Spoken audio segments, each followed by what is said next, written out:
Atxaldeon, eta eskerrik asko gaurko prentsaurrekora etortzeagatik. Gaur, Usurbilgo udalaren eta Orbeldi dantza taldearen artean sinatuko dugun hitzarmenaren berri eman nahi dizuegu. Dakizuen bezala, Orbeldi dantza taldeak euskal dantzak eta herri folklorea herrian bultzatzeko lan egiten du. Haurren eta helduen talde bana dute, 160 dira horren ezurren.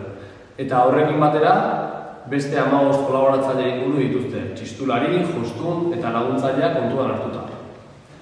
Orbeldi izenarekin, elkarte gisa 2015an osatua zen ere, lehendik urte askotan lan eginak dira euskal dantzak aurre irakusten, Usurbil dantza taldea izenarekin. Herriko ospakizun eta ekitaldi askotan parte hartzeaz gainera, urtero antolatzen dituzte besteak beste, dantzari txiki eta dantzea eguna.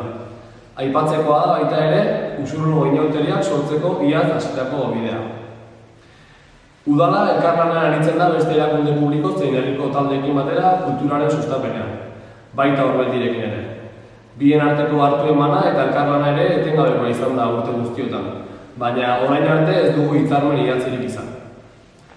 Usurbili egiten dion ekarpena egintzat hartuta, beraz, hartu eman hori formalizatu nahi du hitzarmen honekin, eta idatziz jaso bi aldeek elkarrekiko hartzen dugun konpromisoa. Hitzarmena urtebetekoa izango da, eta urtez urte luzatzeko aukera izango da, bi aldeen adostasunarekin. Orbeldik, bere aldetik, Usurbilen euskal dantzaren tradizioa sustatzen jarraitzeko konpromiso hartzen du. 5 urtetik gorako herritarrei ikastaroak eskaintzen jarraitzea, dantza eguna eta dantzari txiki antolatzea eta herriko eragileekin elkarlanean jarraitzea. Horrekin batera, Santesi honetako soka dantzarako prestatuko ditu zinegotziak eta haien gonbidatuak.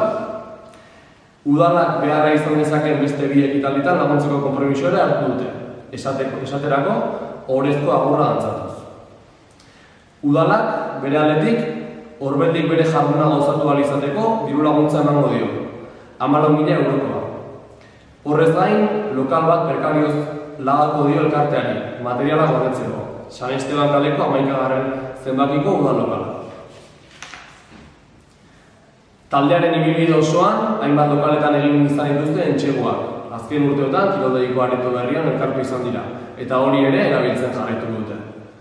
Euren beharrak asetzeko ordea, beste espazio baten beharra dute, eta hortik dator San Esteban kaleko lokala prekarioz lagatzeko erabakia.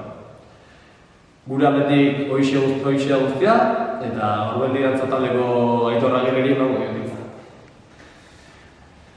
Atxaldeon, eskerrik asko etortzetik denoi. Egun edera dugu gaur, Jon Mikelek esan bezala, Orbeldi eta udalan arteko hitzarmena sinatuko dugu. 10 urte ez daramagu Orbeldiren izenean lanian, baina gehiago dira Usurbilgo dantza taldeen txapelpean daramazkigunak. Horren adibide dugu, udalarekin batera 2013an plazaratu zen liburua. Diktadura ostean, dantza Usurbilen izan zuen bilakaera erakusten zuena. Honen ondoren, iritsi zen lehenengo dantza eguna. Aurten, 13. ekitaldia bete duena. Nork esango zuen, urtez urte 50 herritarretik gora biltzen dituen ikuskizun berri bat egiten jarraitu genuenik. Hala da, eta oso harro gaude dantzak gure herrian hartu duen bideoak. Gure ohitura zaharrak mantendu eta berriak sortzeko bidean lanean jarraituko dugu Orbeldi. Herriko elkarte ezberdinekin kolaboratuz, herritarrek Usurbilen dantzareko lekua izan dezaten etxetik gertu. Talde handia daukagu, anitza, eta hau gestionatzea ez da beti erraza izan. Baina azken urteetan jarraitu dugun bide honek lagunduko digu bidea malguagoa egiten. Zer esanik ez gaur sinatu dugun hitzarmen honekin. Eskerrak eman udalari, bai hitzarmena sinatzeko orduan adierazitako prestutasunagatik, baita ere urte guzti hauetan lanean aritu diren zinegotzi eta alkateei. Euren gertutasuna eman eta Orbeldi laguntzeko euren konpromisoa adierazteagatik. Uste dut, Usurbil herri dantzazalea dela esan daitekeela, eta hori garbi ikusi da azken urteotan, herrian egiten diren dantza emalditan jende desente biltzen baita bai ikusteko eta bai dantzari bezala parte hartzeko. Guk lanean jarraituko dugu gure pasioa herrian errotuta mantendu gainean. Eskerrik asko.